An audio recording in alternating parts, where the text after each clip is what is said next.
Hello and welcome to Human and AI Philosophical Reflections, Episode 4.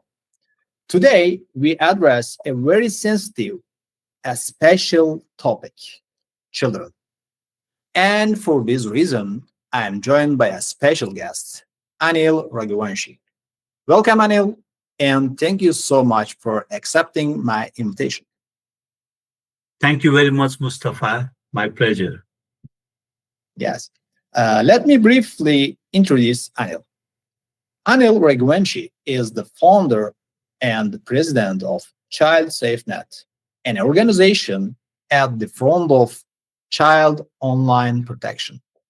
With more than 3 decades of experiences as a child protection specialist, he has worked nationally and internationally with UNICEF, Save the Children, ECPAT International, and the other UN and international agencies. Recognized as a global expert in safeguarding children in the digital age, he provides strategic leadership and technical guidance on online safety, child rights, and digital literacy. His work increasingly focuses on addressing the risks and the opportunities of artificial intelligence, ensuring that technological advances enhance rather than endanger the well being of children. As you know from our video podcast series, I believe that every crisis also brings an opportunity. AI, in my view, has introduced two fundamental crises and with them two historic opportunities. The first crisis is existential. For the first time in history, a technology threatens the uniqueness of humans as beings of logos. Yet humanity can overcome this crisis by embracing the other part of uniqueness, ethics. In doing so, we not only preserve our distinctiveness, but also open the path toward clearly responsible AI governance. This is a historic opportunity. Here, raising public awareness and turning responsible AI into a societal demand becomes essential. This was the focus of episode 1. The second crisis arises as we more closer to responsible AI. The AI mirror begins to reflect humanity back to itself. We will then see that the real issue is not simply AI or technology, but the inequalities, biases, and injustices that we humans have long produced. This confrontation becomes an opportunity to recognize and address our real world problems more deeply. This was the focus of episode 2. Together, these two episodes form the foundation of the series. Building on this framework, we then examine AI's impact on individual, society, democracy, religion, and more. Most recently, episode 3 focused on AI and the individual.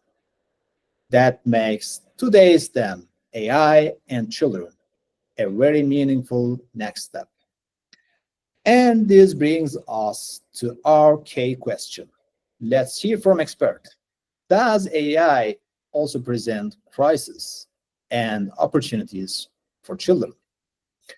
So, Anil, let me begin with a few key questions.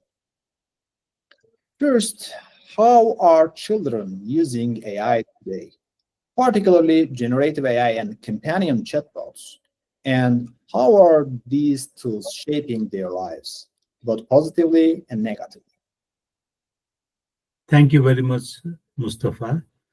Children are using AI, particularly generative AI, very much almost every day in many countries. And first, when ChatGPT was introduced in late 2022. It became very popular among children and young people. So they are the early adopters of generative AI. And the first uh, users, adopters were more curious what it can do. It can answer questions, it can create images. So they were experimenting. So that was the first step of using was the curiosity and getting to know, to getting familiar with the tools.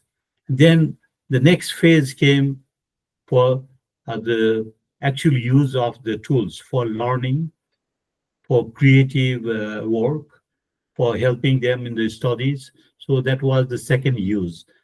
And now in the last year, actually from 23, 24, when the AI tools became more advanced, chat companions are also there. So children also used the chatbots, the companions for many different purposes, like as a friend, as a tutor, as somebody to talk about your secret things. And chatbots and the AI is not angry with the people, and they are Yes. available all the time. They are always ready. So that's why they found a tutor, a teacher who is available 24/7, and who knows you can help in any subject, and it's free. And the second thing is like when they don't have anybody who can listen to them within the families or friends, even if they want to talk to someone at 3 a.m. In early morning, the chatbots are available. So the companions are the new emerging things from the past couple of years. So they're using for the emotional support, for companion, as a friend, as a tutor, as a guide, and that's how children have been using. And also then they are also using for the social learning, for experimenting, and also testing if if they are right or wrong, or getting different types of advice. So there are different purpose, different use of AI by children, and also they are getting it beneficial in their daily life. So this is how children are using AI. And almost in the schools, I talk to many children and also the teachers. In most of the schools, they are familiar with the AI system. Mostly now they're using ChatGPT and DALI, other generative AI tools, and some chatbots. So children are very much using AI. Yes. And there's a question: what are the main risks AI poses for children, such as threats to privacy, safety, mental health, social isolation, and over dependence on AI that might reduce critical thinking? Thank you, Mustafa. This is a very big question. When we have AI, which in itself is a very good tool, but AI cannot think. AI works based on the data it has. It doesn't have emotion. It cannot make any judgment. So people can use or misuse it based on the tools and the data and how they use it. So, and when AI was developed, and not only AI, the social media or internet, children were not the primary users, or they did not think about children as the primary users. So they did not make safety, privacy measures for children. As a result, children are also exposed to different types of safety issues, privacy issues, and risks. For example, they might be exposed to harmful content which are not appropriate for their age. For example, sexual content or violent content, or which might affect their learning or their cognitive development. So those type of harmful and deceptive content could also be there.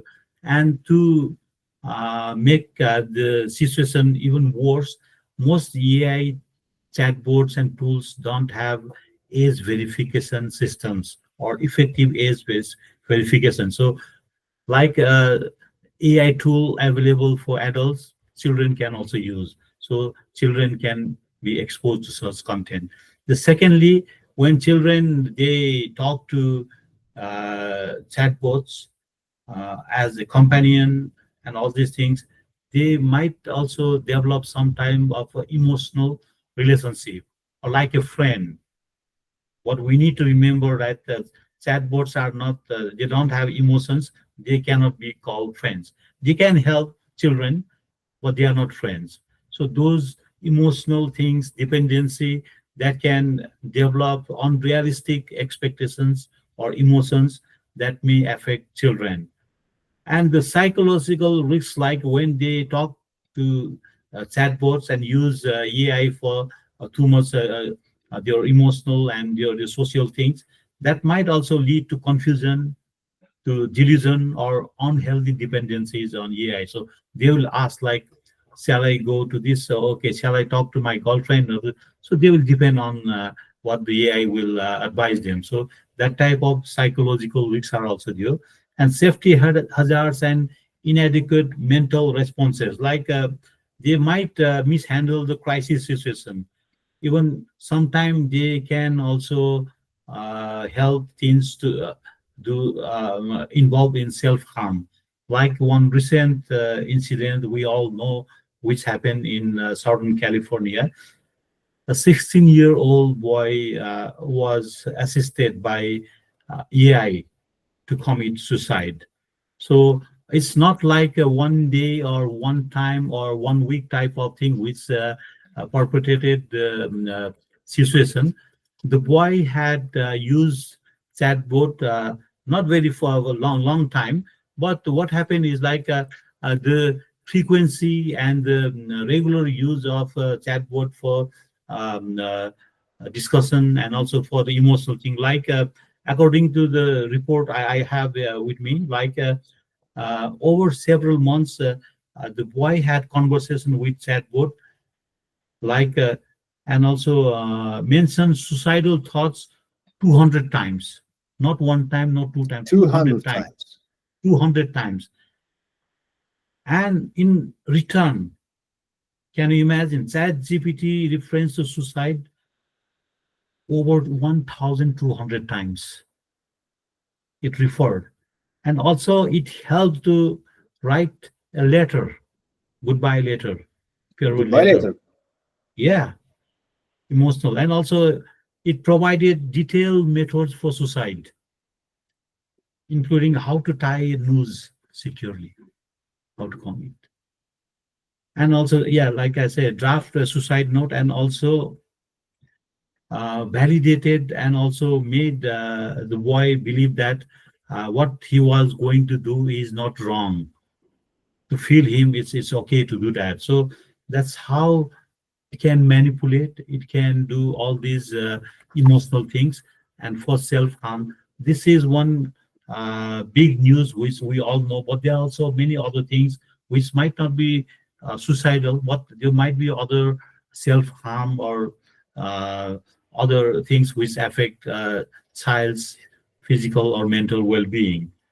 And then the academic over reliance, like many teachers are worried and parents are worried that children they don't do homework, they just Yes. rely on chat gpt for the answers, and so that they are afraid that children are becoming over dependent and lazy. If they can find something easily, why should they do hard work? So that type of over reliance is also there, and that might also affect their own critical thinking. And Yes. also to not only that, also to not getting idea about what chat gpt is or the ai is saying is true or false. They don't know the answer, so they will depend on that. So over reliance and the bias and manipulation, the ai is, and of the social media we know is are they are driven by the algorithms. So algorithms will guide people and misguide also people, and also including children. So children will think what is given to them by the algorithm is correct, is right. But there might also be other things which are correct, but the things they are receiving, they cannot differentiate if it is correct or is driven by the algorithm. And also some other the privacy things like the data, the thing what everything what we put on the chatbots and on the AI, so it records and it uses as the training data. So they have all the information, photo, video, or text, or any information. So those data collection and the children and even the adult, they don't know what uh, the AI is collecting our data. So that type of privacy risks are there. And also AI systems mostly they are not transparent and accountable on use of the data, what data they are taking, what they will use, how they will use. We don't know. They don't tell us, and children also don't know. And the other things which children are affected are the deepfake child sexual abuse material. So Yes, it's very those important. those could be manipulated and used as the child sexual abuse deepfake photos or videos.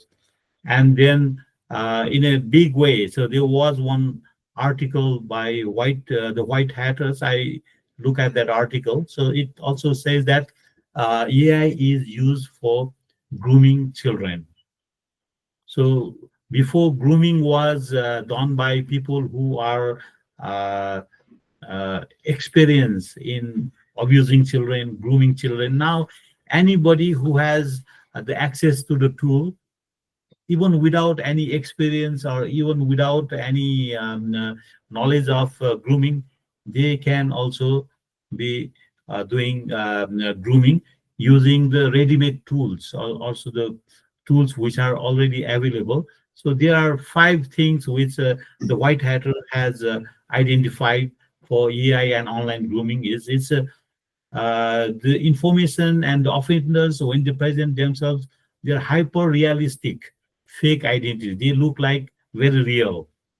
And the grooming is done in a scale. So it can be done not only for one person, one child, it can be done to many people, many children at one time. And it has the psychological manipulation, like it knows how the child talks and what type of the slangs the teenagers use, what their tastes are. It mirrors their experience. So it's very easy to manipulate. And also like I said, the lower barrier to entry, like is ready-made and pre-built chatbots are available on underground forums, so that help inexperienced offenders also to reach children. First, they use all the tactics of grooming, like to target which child, where, boy, girl, what age, which country, which situation. Then the next step, how to gain trust, how to manipulate, how to isolate, how to exploit. Those steps are also there for the inexperienced groomers, so they can do that. And then the worrying thing is about the grooming is done through the legitimate, or people think it's a safe platform. Using those safe platforms also they are doing, like Messenger, WhatsApp, or other tools, like where they can communicate, and even YouTube. So they are using those tools, and also children don't know if they are grooming or they are just real friends. So the grooming is another area where AI has been used. And also the social isolation, like when people they use AI too much, they confide, they talk to AI, so they don't want to talk to the real people. Just the Yes. social isolation is also there. And about the over dependence, I talk about the critical thinking, algorithm driven process, and academic shortcuts, and emotional over reliance. So all these things affect children's their social skills, their learning cognitive skills, and also they will be affected. So uh, although AI has many good things which are helpful, but when it is not used with a guidance, with proper safety and privacy uh, in place, then it might also be very much bad for children. Yes, these are very important. And example of suicide case is very terrible. Is there any example of sexual abuse and privacy issues? Children, do you know? Can share it. Yes, yes. There are some examples of sexual abuse and uh, other grooming practices using AI. The most common one for sexual abuse, the so-called nudify apps. So these are very easy ways of changing any photos into nude photos or videos. It can make anybody's photos nude photos. So there was a big case in a school in Spain, and many the school students they found many girls photos turned into nude photos using those apps. And there are many apps now available which don't need any technical expertise. Anybody who can use the app can turn just post upload the photo and make that photo a nude photo. So those photos can be used for sexual extortion, for harassment, for bullying, for the grooming, and many other things that they are using. So nudify type of photos, which are not the real sexual photos or nude photos, but these are the AI manipulated, generated imagery. So that is very much used by children and young people. They themselves also use those. They are not only the victims, and children and young people they might also use those photos and those apps. And the other thing is about the deepfake videos. With the videos now, there are possibilities of making anything the deepfake, which look like the real videos, and that could also be of a sexual nature. So that is another area where such AI tools are misused or could be misused, and those tools, who has the access, children, adults, or what type of restrictions are there, are not very much clear. So the app developers need to be very much careful on that. So deepfake, and also as I mentioned about the grooming, there is another way of attacking groups of people, and like using chatbot for writing hate speeches. So the chatbots can write comments or posts like attacking some groups of children or even adults or people or even the politicians. So when the human do that, they need many people to do that. They need to do a long time. But chatbot can do all the time, many people. So the scale is quite big. So that's why there is also a very big possibility of misuse of AI for creating hate speech and also misinformation. Like when people feed wrong data, it can also produce wrong information, misinformation. So that might manipulate people's thinking. That's how I think there are other different forms of harm associated with generative AI. Okay, these are very terrible and important, and also we will discuss about the regulations. But before it, I want to ask this: what principles of responsible AI and what responsibilities of AI companies and digital platforms do you see as essential to ensure children benefit from AI without being harmed?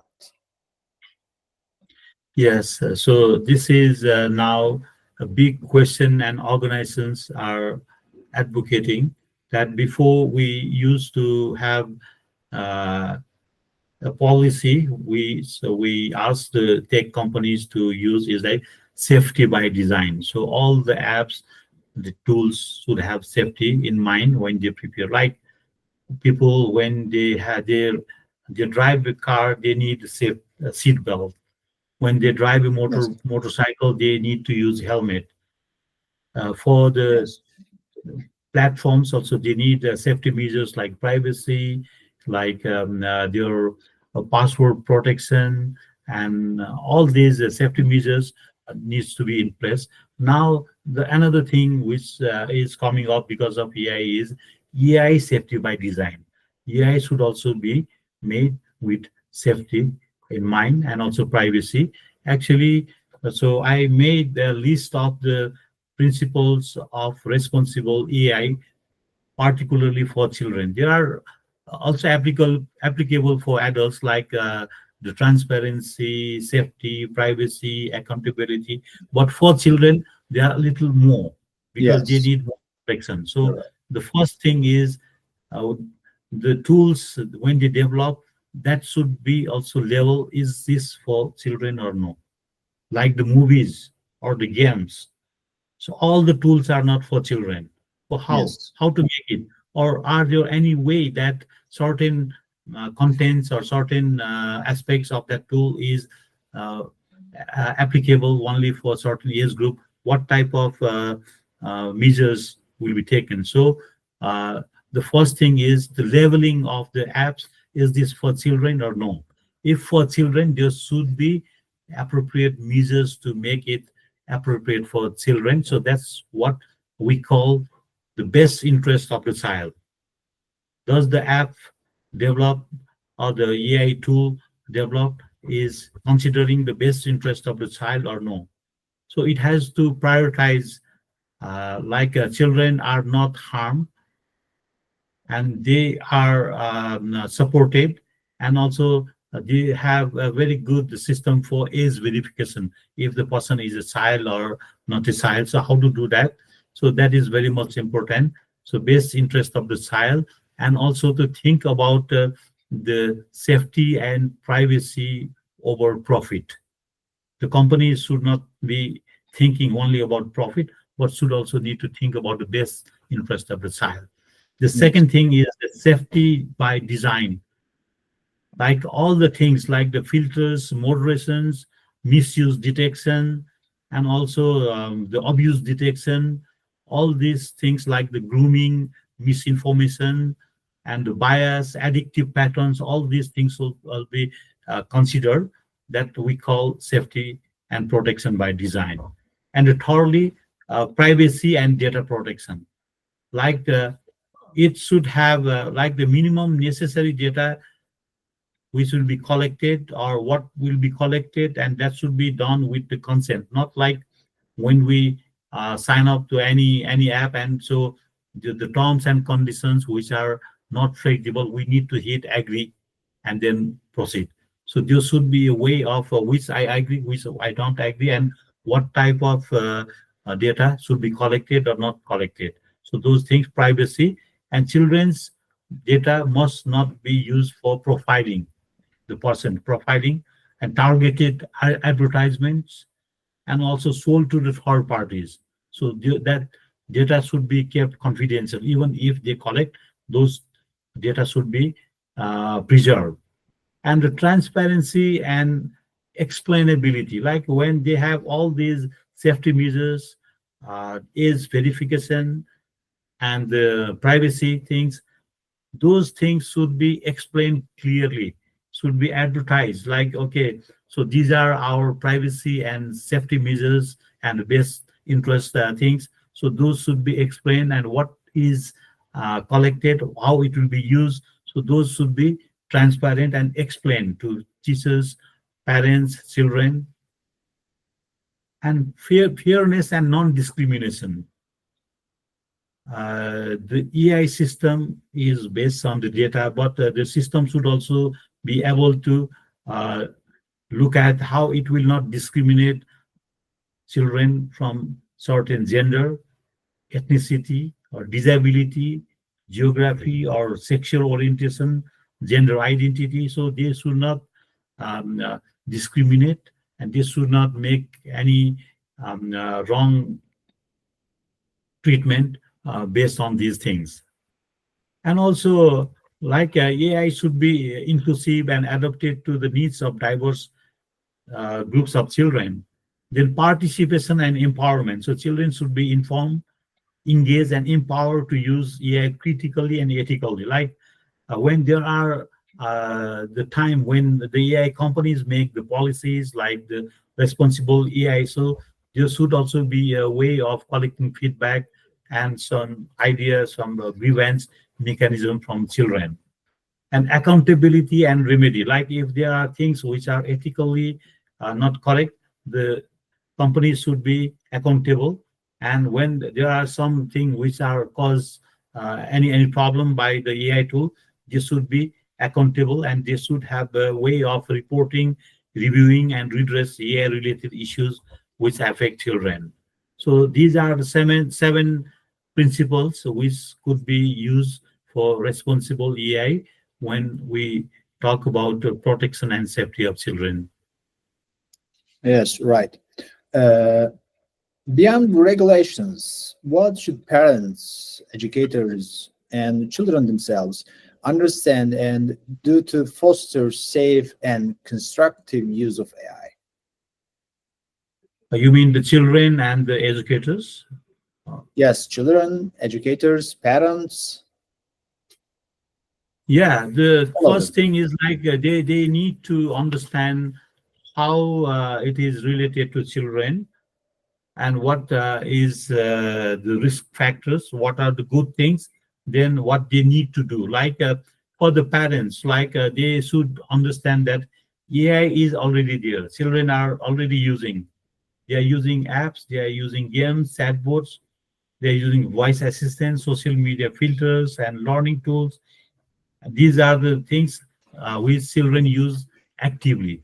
But there are also things which are being used passively, like when we search on Google, or when we watch YouTube video, or when we chat with people, when we use Google Maps. All these data are collected passively, and children or even adults, they don't put effort for active data. So those things should also be considered. And also to look at AI can help in education, creativity, and also to help children to look at how to see if things are developing, or things are new information coming up. But they should also be um, uh, concerned about the possibility of misinformation, inappropriate content, or privacy violations. So these are the things parents needs to understand. And also they need to understand that children may not recognize these risks, and they need guidance. And what they need to do, the parents, they need to do is to talk openly about AI. These Yeah. are the things which you can get help, but there are things which you need to be careful what to do, what not to do. And also set the boundaries, like the screen time, like how much we use AI for what, and what type of things. Like if somebody wants to check grammar or spelling or writing style, that's fine. But we should not, or the children should not rely on AI for the answers, for writing, for shaping. It can help, but it cannot replace the human intelligence. And protect the data. So children's data should not be shared by parents. They should protect, and also let children not to use their personal data. And also then stay informed about the emerging trends about AI and what is happening. So those things can also be something the parents can do. And for the educators, all these things can also be applicable, but they can also use AI for reshaping learning, individualized learning, assessment, engagement. And also when children use AI for homework, what are the boundaries, what can be done, what cannot be done. So these things that educators need to make clear. they cannot totally avoid the use of AI, but they can guide and also look at more creative ways of learning. And also what they can do is integrate AI literacy. So they can talk about pros and cons and all these harms of AI. They can teach children and promote critical thinking beyond AI. So there could be more offline uh, or more in-person type of activities and promote critical thinking, and also use AI responsibly by themselves also in the classrooms, by the teachers also, and create safe discussions about the questions and role of the AI, ethic, bias, and in the society, and also continue discussion with the parents and the children themselves. They can help themselves by learning about its creativity, its fun part, and also the boundary between what AI can do, what they need to do. Like, think before trusting. Don't trust AI fully. It can help, but it cannot be used. It cannot be trusted at all time, because sometimes it can also make mistakes. So always double check facts. And also there should be different ways of checking, and always protect privacy. Don't give the personal information to AI, photos, videos, or any identifiable information. And use AI positively for creative projects, for coding art, for learning platforms, for real world skills, but not for the easy way of doing homework or cheating type of thing.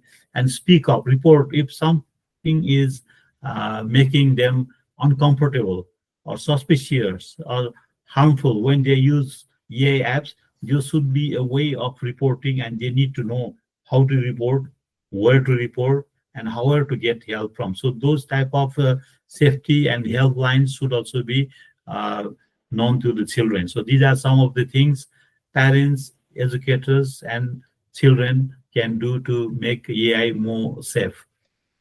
Yes, AI literacy and awareness of risks very important. Parents and educators should be care of it. Yes, very good. And the other question, what role should governments and regulators play in protecting children in the age of AI through effective policies, safeguards, and enforcement mechanisms? Okay, so the governments and regulators in most countries, they have not developed appropriate policies. Some countries have developed some, but most of the countries they don't have, and they are starting to develop. But what they need to do is to think about making child-centered and child-sensitive AI policies and legislation.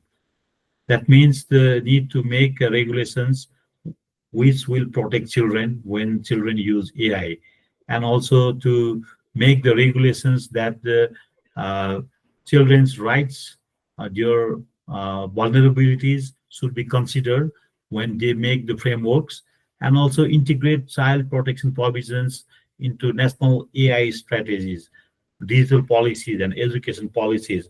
Usually, when the countries make the AI policies, they think about adults, like the business, like the job and the industry. They will what they should also think about children, your Yes. privacy, your safety, education policies, and also the AI policies should also align with the standard international human rights instruments, like a UN Convention on Rights of the Child, as the policy guidance on AI for children by UNICEF, and there are other tools, and the European Union's Lanzarote Convention. So those things should be used as the guideline for developing the comprehensive child-centered AI policies and legislation. The second thing is they can make safety by design and privacy by design by the AI companies mandatory. So these things should be mandatory, and the tech companies need to comply and also make, and also those things should also be made easily accessible publicly. People can understand, and they can also, they need to promote not only the AI tools, but these safety by design and privacy design. And the one thing I mentioned about the best interest of the child, they should be actually make a label like this tool is child friendly, or maybe they can say this is 13 plus only, or this can be used by what age group.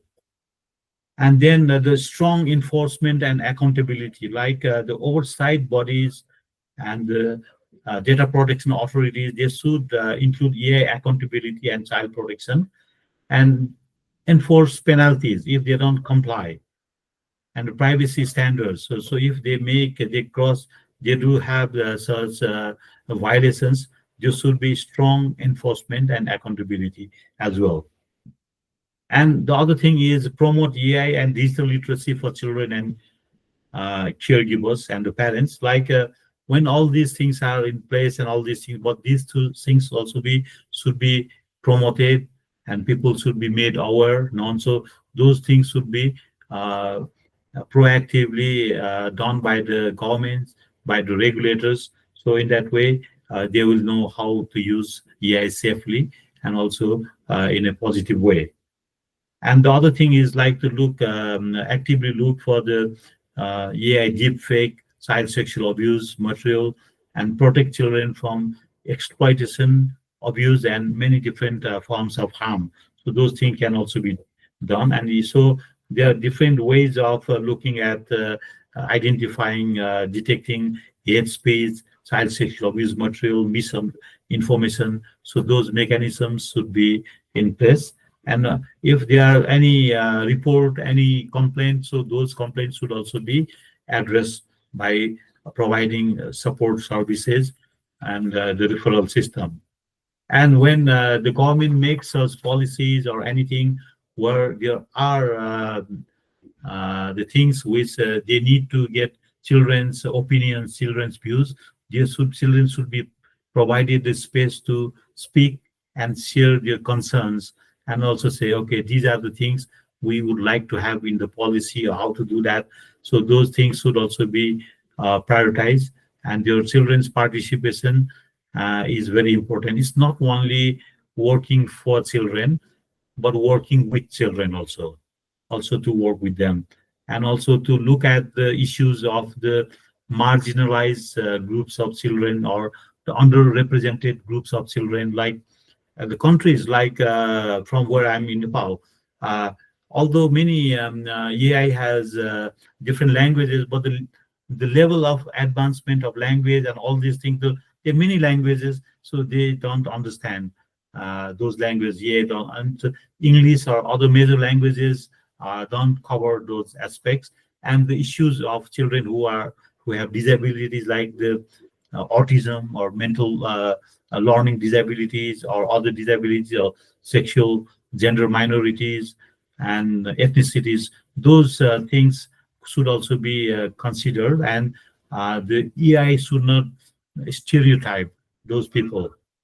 And so that should be also part of children's voices in AI governance. And also for the AI innovation, for awareness and all these things, the governments, regulators, they need to provide adequate funding, investment. It's not only making the law or policy or the regulation, but there should be a sufficient investment to make these things happen. And also the government processes should be there. There should be structure. People in the government who do that, they should understand. There should be the capacities should be built, so it should be developed. So in that way, they can also help to make the AI safer. So and also the regulation would be good. Otherwise, most of the time when the regulation is the word they want to use, but inside their intention is control. They say regulation, but they do control. So we want regulation, not control. Control should also be there. So, okay, these are some of the things which we look at the important aspects which the governments and the regulators needs to consider. Okay. Thank you, Anil. You have touched on some extremely important issues and giving us crucial warnings. As I often emphasize in AI governance, I believe that the public awareness and democratic demand for responsible AI is key.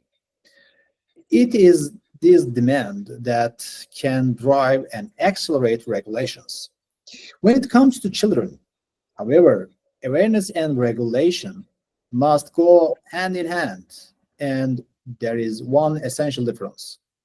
The harm done to children is irreversible.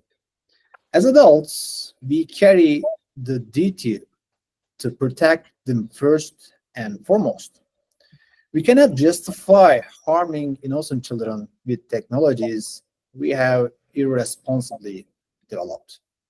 Therefore, when it comes to children, preventive measures and enforceable legal safeguards are urgent and non negotiable.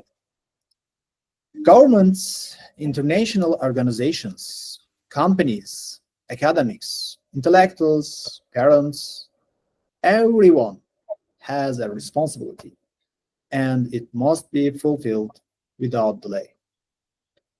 Once again, I extend my sincere thanks to my guest, Anil Raghuvanshi, for joining us and sharing his invaluable insights. Thank you. Thank you very much for the opportunity. And thank you all for listening. See you in the next episode of Human and AI Philosophical Reflections.